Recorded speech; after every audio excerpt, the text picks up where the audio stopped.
Mapagpalang hapon po muli sa ating lahat at bago po tayo magpatuloy, pakinggan po muna natin yung awit.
Lahat po tayo ay manalangin. Aming Amang Banal na makapangyarihan sa lahat, naririto po kami patuloy na lumalapit at nagmamakaawa sa inyong kabanal-banalang harapan. Hayaan mo lamang, O Diyos, na pakalinisin mo po ang aming mga puso at pagindapatin mo po kami sa inyong harapan. At inilalagay po namin sa makapangyarihan mo kamay ang mga sandaling ito na kung saan ay patuloy na mag-aaral kami ng inyong mga salita. Basbasan mo po ito, O Diyos, at hayaan mo na hingin namin na ang iyong banal na Espiritu ang siyang malaya kumilos at gumalaw sa aming kalagitnaan, sa puso at buhay ng bawat isa sa amin upang maipaunawa ang mensahe at kahulugan ng iyong mga salita upang makita ito at mas magsikap ang bawat isa sa amin na ito ay aming maipamuhay. Ama, pinupuri ka po namin, O Diyos, pinasasalamatan ka po namin sa pangalan ni Jesus. Ito po ang aming samot dalangin. Amen. Amen.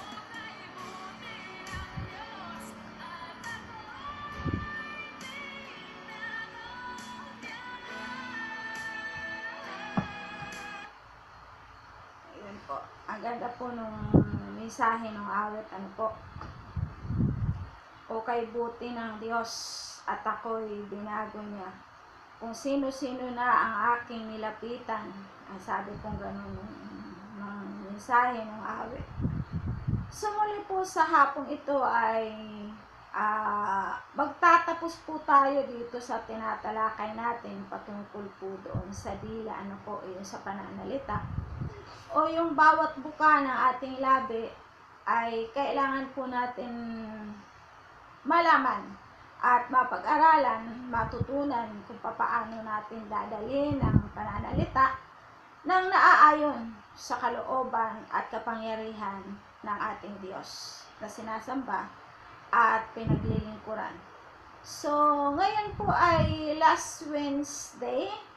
Ito po ay ating big service. At tapusin po natin yung ating tema patungkol sa dila. Ano po? Bago po tayo magpatuloy, nais ko pong buksan ninyo, samahan niyo po akong makipagbukas sa aklat po ng Efeso. Efeso chapter 4 verse 29 hanggang 32 po ito. Sabi po rito, do not use harmful words, but only helpful words, the kind that build up and provide what is needed, so that what you say will do good to those who hear you, and do not make God's Holy Spirit sad.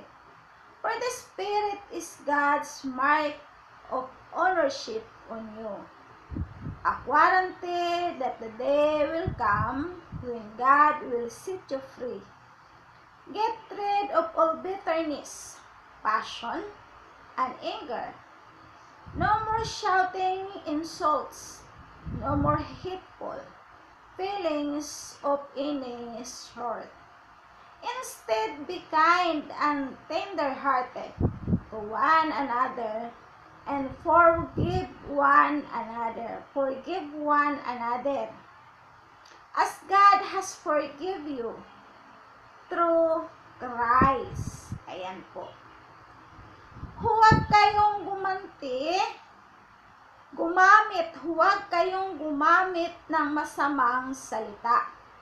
Lagi ninyong sikapin na ang pangungusap ninyo'y makabubuti at angkop sa pagkakataon upang pakinabangan ng maraming makakarinig. At huwag ninyong saktan ang kalooban ng Espiritu Santo ng Diyos, sapagkat siya ang tatak ng Diyos sa inyo, ang katibayan na kayo'y tutubusin pagdating ng takdang araw. Alisin na ninyo ang lahat ng sama ng loob, puot at galit. Huwag na kayong mambubulyaw, manlalait, at mananakit ng damdamin ng kapwa. Sa halip, maging mabait kayo at maunawain. Magpatawad kayo sa isa't isa, tulad ng pagpapatawad sa inyo ng Diyos dahil kay Kristo. So, ayan po yung sinasabi ng banal na kasulatan, at dito po natin tatapusin yung atin pong tema patungkol po sa dila. At ang nais ko pong ibahagi sa inyo sa hapong ito ay huwag gumamit ng masamang salita. Iyon po yung ating tatalakayin sa hapong ito. Mga magulang ko't kapatid, sapagkat napakahalaga po sa atin na alam natin bilang mga Kristiyano at bilang mga anak ng Diyos, dapat ay iniingatan natin yung bawat bigkas ng ating mga labi. Yun po yung sinasabi sa banal na kasulatan na maaari ka namang magalit, huwag ka lamang magkakasala. So, di ba? Kasi syempre tao lamang po tayo. Nagagalit at nakakaramdam po tayo ng galit. Subalit, kinakailangan kung tayo ay nakakaramdam ng galit, huwag tayong magkasala. Pag sinabing huwag magkasala, hindi tayo makakapagsalita ng masasakit laban sa ating kapwa. Ano po? Kasi mahirap po isa-isahin po natin mabuti para mas maunawaan at maintindihan natin kung ano yung mensahe na ipinahahatid ng banal na Espiritu sa puso at buhay ng bawat isa sa atin sa hapon ito. Una po, kung titingnan po natin ay meron po akong nais na iwanang aral sa buhay ng bawat isa sa atin. verse 29. Basahin po muna natin ang verse 29. Huwag kayong gumamit ng masamang salita. Lagi ninyong sikapin na ang pangungusap ninyo'y makabubuti at angkop sa pagkakataon, upang pakinabangan ng mga makakarinig. Ayan, ano po yung number 1? Ang una po ay huwag gumamit ng masamang salita. At ano po ang sabi niya? Yun po ang number 1 po natin. Huwag po natin gamitin o huwag po natin bigkasin ang masasamang pananalita na hindi aangkop sa kalooban ng Diyos upang tayo ay hindi magkasala. Yun po yung sinasabi dito sa verse 29. Sikapin po ang anong sabi? Lagi ninyong sikapin na ang pangungusap ninyo'y makabubuti at angkop sa pagkakataon upang pakinabangan ng makakarinig. Ayan po. Angkop sa bawat pagkakataon. So, ibig sabihin kung ano po yung pinag-uusapan natin, doon lamang po tayo tumukoy upang anong sabi? Pakinabangan po ng mga makakarinig. Bakit sinasabi ng banal na kasulatan na pakinabangan ng bawat makakarinig? Sapagkat kung meron po tayong kausap at kagaya niyan, halimbawa nagsisharing tayo sa isa't isa, hindi natin alam na baka mamaya yun pala yung way lang ng Lord, tapos yung nakakarinig po sa atin, yung maaari yung nasa sa ating paligid o nasa sa ating tabi, ay pinanghihinaan ng loob o meron siyang dinadala na hindi kaaya-aya at hindi katanggap-tanggap. So sa pamamagitan ng mga salita na yan na ating binibitawan, mga salita na ating binibigkas mula sa ating mga labi, ay maaari ito ang maging daan para magkaroon siya ng kaisipan kung papaano ang dapat niyang gawin sa sarili niyang buhay o sa kanyang sitwasyon. Kaya sinasabi na mapapakinabangan ng bawat makakarinig ang bawat salita na dapat nating binibigkas. Yung hindi siya nasasayang. Bawat bitaw ng iyong mga salita, bawat buka ng iyong labi ay may bigat na taglay. Kaya ito nagkakaroon ng panibagong pamumuhay sa bawat isang nakakarinig.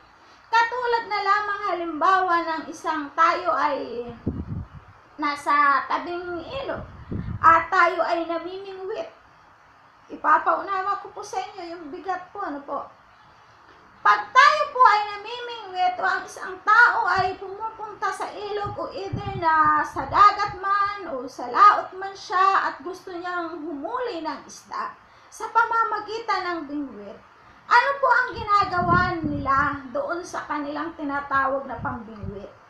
Meron po yun, bago po yung talas na yun na bibingwit, yung parang karayom, ay meron po ito dito sa puno ng tingga na tinatawag.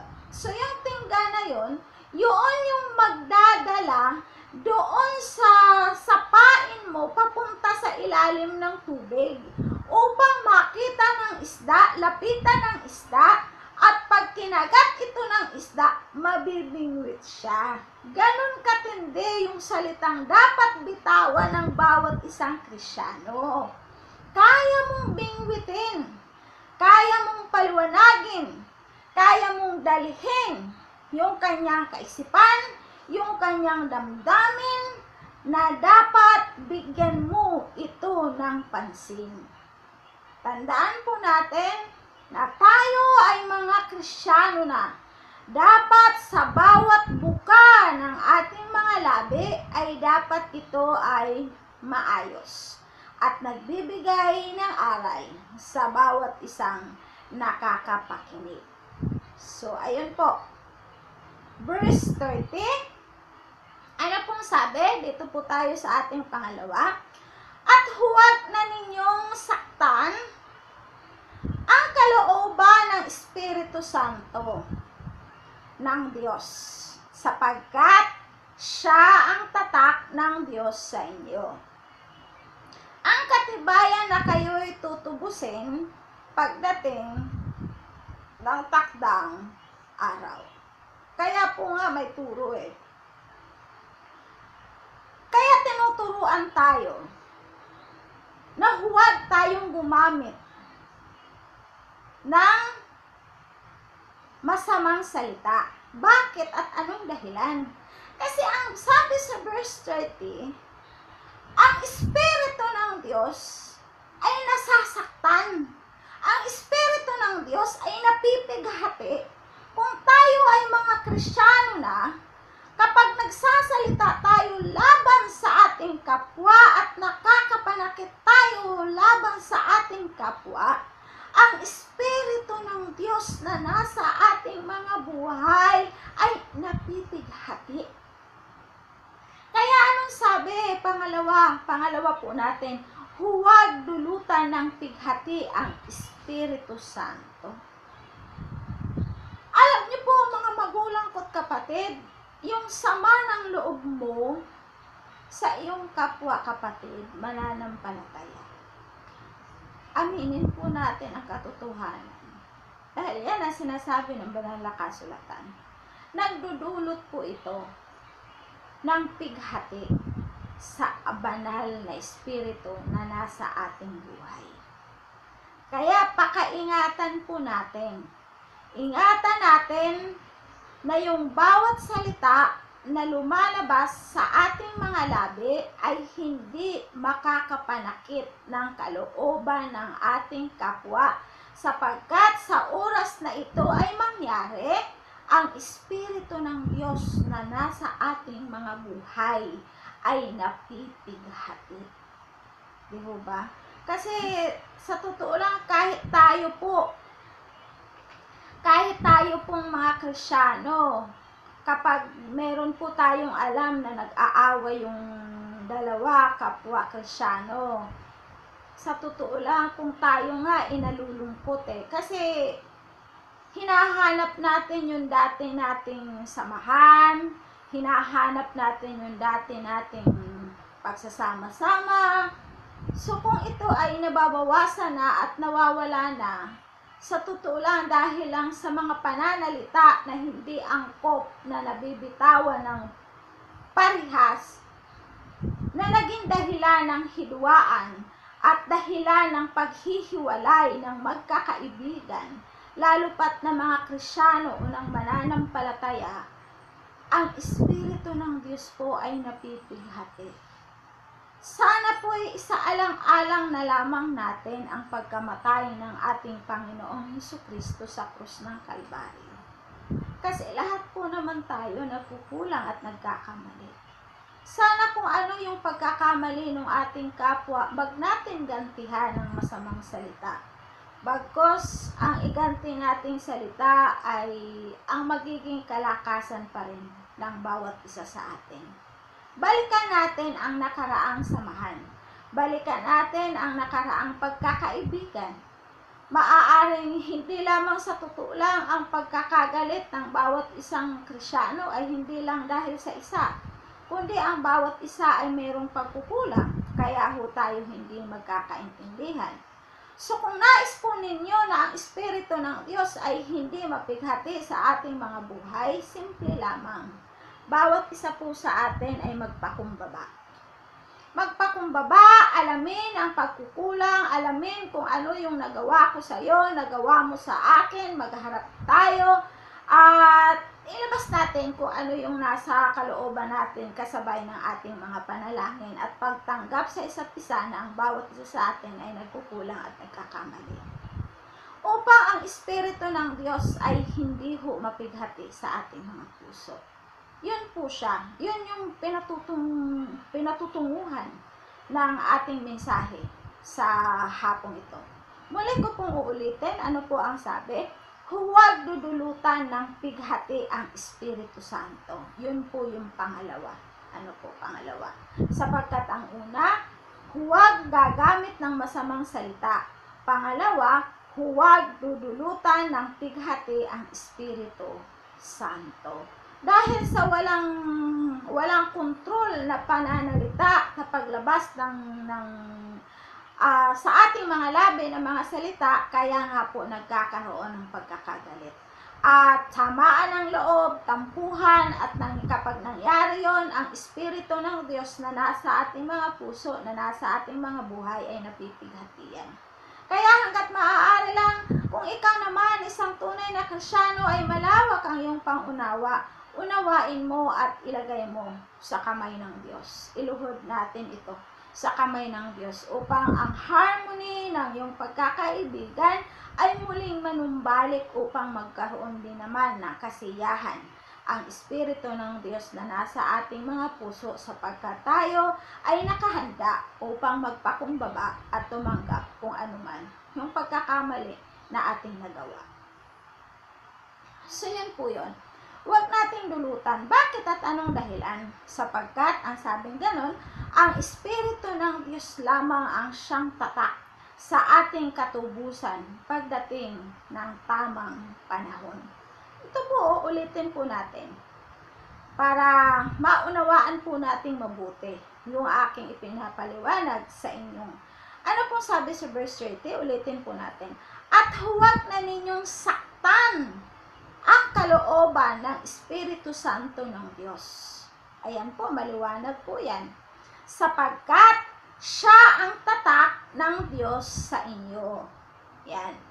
Ang tatak ng bawat isang Kristyano ay ang Espiritu na nasa ating buhay.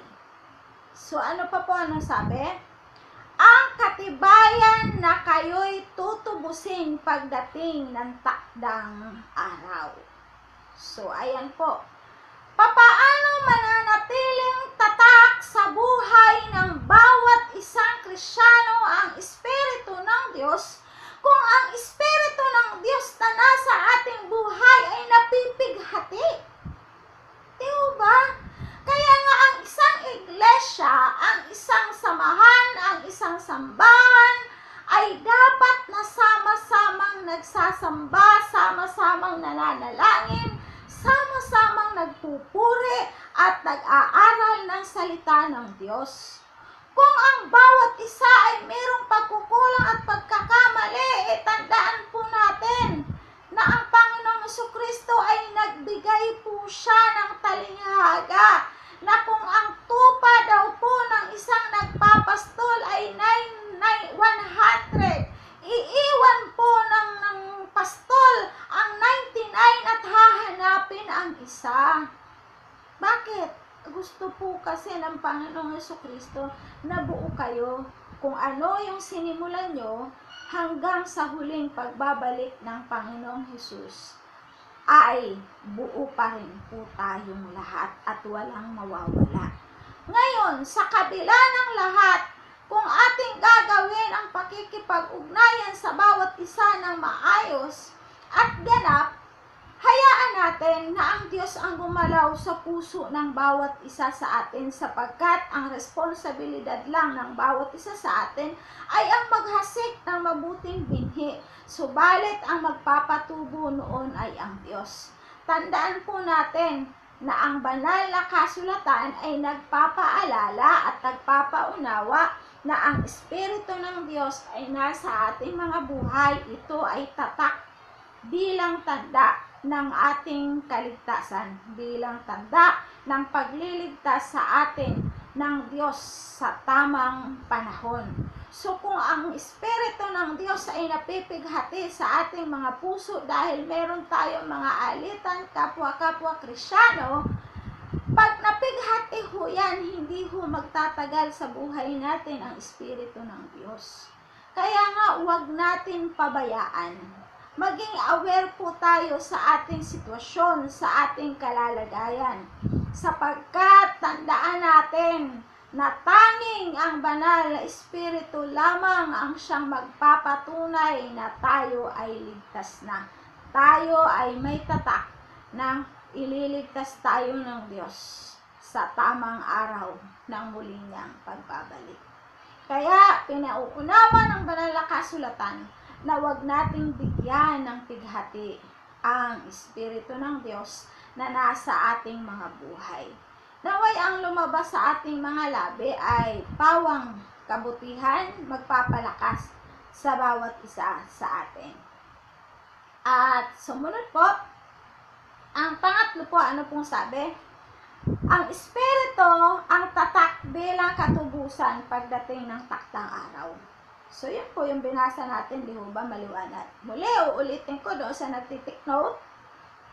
Una, huwag gumamit ng masamang salita. Pangalawa, huwag dulutan ng pighati ang Espiritu Santo. Pangatlo, ang Espiritu ang tatak bilang katubusan pagdating ng takdang araw. Yan po yung pangatlo. At ngayon po ang pang-apat, huwag manakit ng damdamin ng kapwa. So, yan po yung pang-apat. Tingnan po natin sa verse 31. Alisin na ninyo ang lahat ng sama ng loob, puot at galit. Huwag na kayong mamubulyaw, manlalait at mananakit ng damdamin ng kapwa. Ayan. Hindi siya matik. Nakita po natin. Ano yung pananakit? Na huwag natin gamitin o huwag na tayong mananakit. Hindi yun physical. Kundi sinasabi ang Timano sa banal na kasulatan na huwag mananakit ng damdamin ng kapwa. Damdamin. Pag sinabing damdamin, hindi ka literal na physical na sinasaktan mo siya, kundi sa pamamagitan ng iyong labi na bumubuka sa iyong labi at nagsasalita ka na hindi ka aya-aya at hindi ka tanggap-tanggap ng iyong kapwa, doon mo nasasaktan ang kalooban ng kapwa mo. Kaya yun yung sinasabi, huwag tayong mananakit ng damdamin ng ating kapwa. Pari-parihas po tayo sapagkat ang mensahe ng Diyos ay hindi lamang para sa akin, kundi para po ito sa ating lahat upang tayo ay matuto, mag-aral habang naririto pa tayo sa sanlibutan. Pag-aralan natin kung papaano tayo mamumuhay ng naaayon sa kalooban ng Diyos. Yan ang dahilan kaya may Biblia na ipinagkaloob sa atin. May salita ng Diyos na iniwan at pinagkaloob sa atin upang matuto tayong mamuhay ng naaayon sa kalooban ng ating Diyos na sinasamba at pinaglilingkuran. Yan po yung pang-apat. Pang-lima at panghuli. Maging mabait at maunawain sa isa't isa.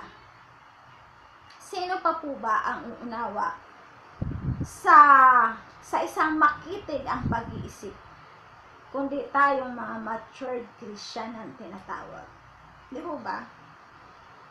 Kung hindi man siya nagbabago magpahanggang sa ngayon, hayaan mo lang siya. Hayaan mo na lang siya na sumamba pa rin sa Diyos. Hayaan mo lang siya na makasama mo pa rin sa pananambahan sa Diyos. After ninyong manambahan, hayaan mo na siya, bigyan mo siya ng daan kung paano siya lumakad sa sarili niyang daan. Basta't ang importante, wala tayong samaan ng loob, walang hinanakitan, nagsasama-samang nagpupuri sa Diyos, at ipagkatiwala natin sa kamay ng Diyos ang pagbabago ng kanyang buhay. Hindi tayo ang gagawa nito.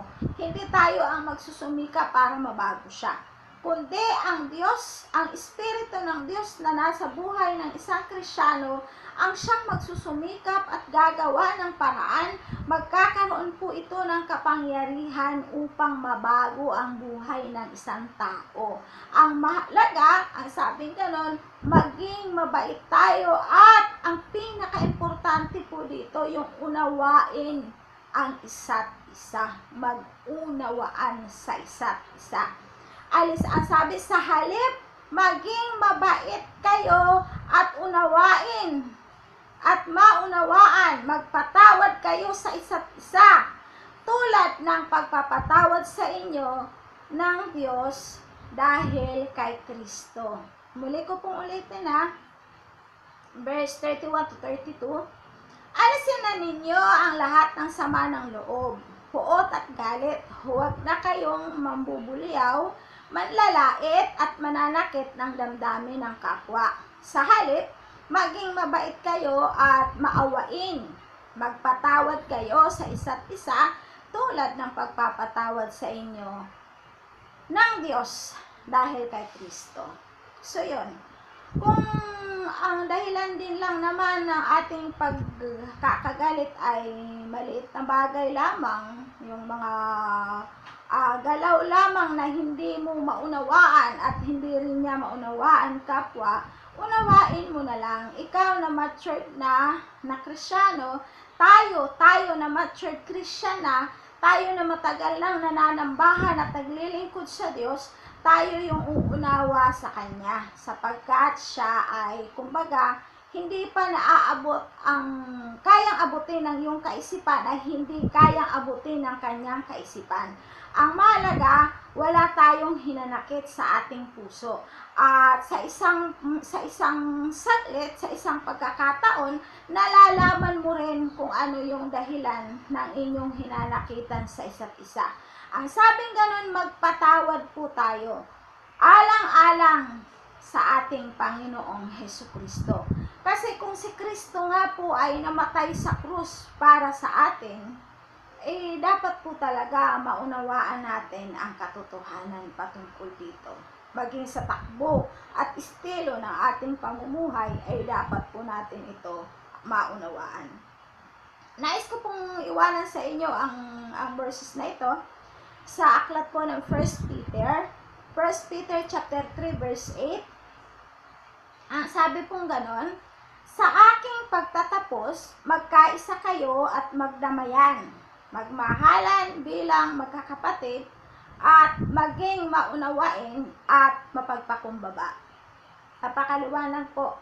Yun po ang nais kong iwanan na mensahe sa buhay ng bawat isang mananampalataya na nakikinig po sa hapong ito.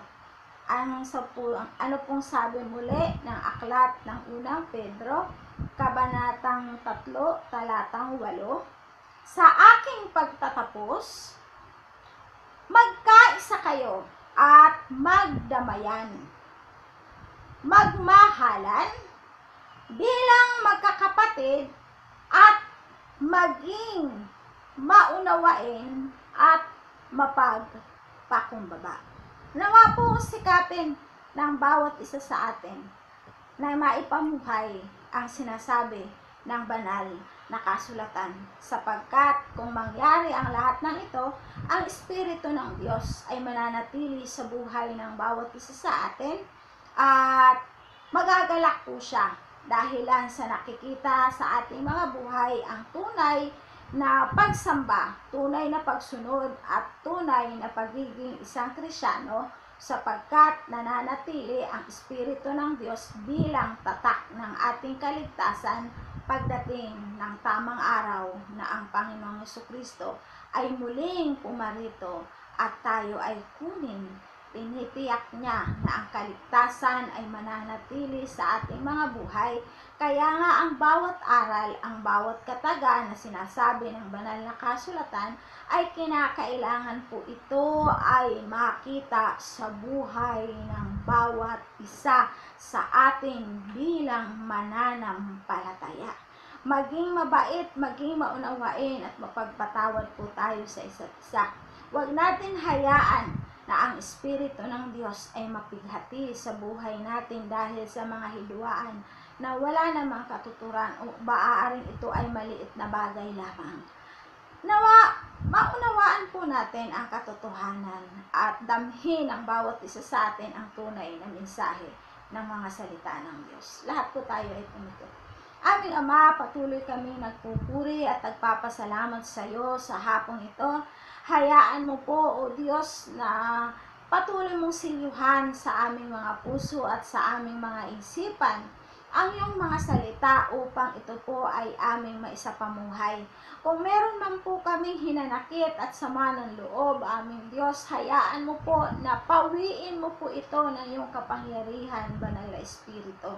Idaloy mo po sa puso ng bawat isa ang tunay na pag-uunawa, tunay na pagmamahalan, pagmamalasakit at kabutihan sa bawat isa ang manatili lamang po sa puso at isipan ng bawat isang mananampalataya. Hayaan mo, O Diyos, na sa hapong ito ay idalangin ko rin po sa iyo ang lahat ng mga nanunood. Hawakan mo po sila ng makapangyarihan mong kamay, dampian mo po sila ng iyong kaluwalhatian, at patuloy po na ang silyon, ang banal na espiritu ay manatili sa puso at buhay ng lahat ng mga nakakapanood ng mensahe mo ito. Aking Ama, ingatan mo po sila, pagpalain, gabayan, balutin mo ng iyong kaluwalhatian, O Diyos.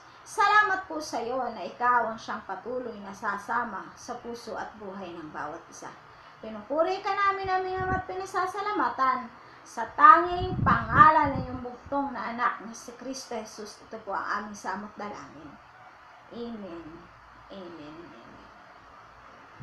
Muli po ay mapagpalang hapon sa ating lahat at muli po tayo magkita-kita sa Biyernes sa ating Mighty Prevailing Prayer. Maraming salamat po sa lahat at sumatin ang walang hanggang biyaya at pagpapala ng ating Diyos. Bye.